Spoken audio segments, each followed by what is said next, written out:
বিরতির পর স্বাগত।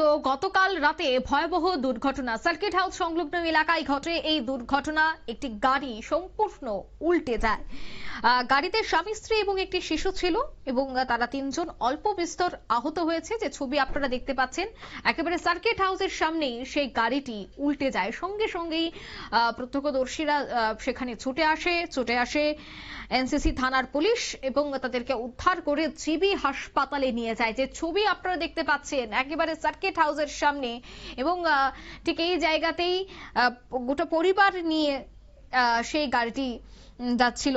তাতে স্বামী স্ত্রী এবং একটি ছোট্ট বাচ্চাও ছিল।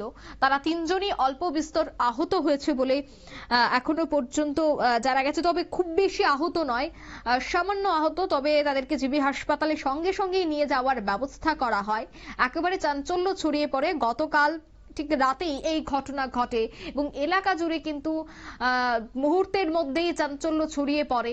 একেবারে একটা জনবহুল রাস্তা এবং এই রাস্তা ধরে প্রতিনিয়ত, যেহেতু এটা এয়ারপোর্ট রোড, এখান দিয়েই যাত্রীরা আসা যাওয়া করে, তাই সেক্ষেত্রে এই একটা ব্যস্ততম সড়কে গতকাল রাতেই এই দুর্ঘটনা। নিয়ে নিচ্ছে ছোট্ট একটি বিজ্ঞাপন বিরতি, সঙ্গে থাকুন।